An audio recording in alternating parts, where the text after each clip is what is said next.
In this juggling video, I'm going to show you 3 different tricks that you can do in conjunction with the columns. So you've got the columns or the towers here like that.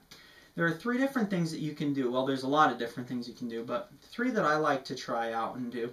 First one is, when you have the columns going, is to just stop and then go up and down with your other hand.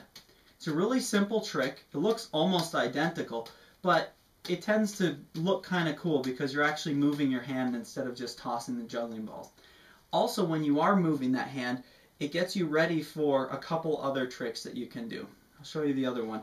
It's called the yo-yo. It's, again, when you have the columns going, you grab this one, you're moving it up and down, and then you're going to move it over the middle ball. So it looks like you're pulling it up and down like in a yo-yo. Whoops, wrong side. Okay, there we go. So I'm moving this one up and down like this, and I'm going to go over top of the middle ball and pretend I'm pulling it up like a yo-yo. Woo! Woo!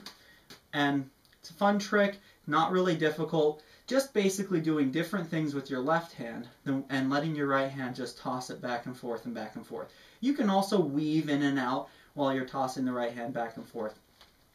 All of those look kind of neat. Now, another trick that you can do called the crane. This one's a little bit more complicated. I'm going to take this hand, and after it gets to the height, I'm going to push it over and drop it. Okay? So I'm doing the crane. I pull this one over. When this top ball drops, I replace it, and then I drop this ball back into this hand. And basically what we're doing is we're shifting the balls consistently over and around in a crane-type motion. The key to this trick looking good is that you throw your balls consistently to a nice consistent height, and you keep your motions nice and square. If you're going in circles or your arms are moving all around, it won't look quite as neat. So I'll show you what this one will look like. Again, you're tossing in your tower, you grab this, and then you start moving it over, over, over, over. And it looks really neat. So that's the crane move. It's one of my favorites. It's one that I like to show off, and people think it looks kind of cool once you get it consistently moving. So try that one out, practice it.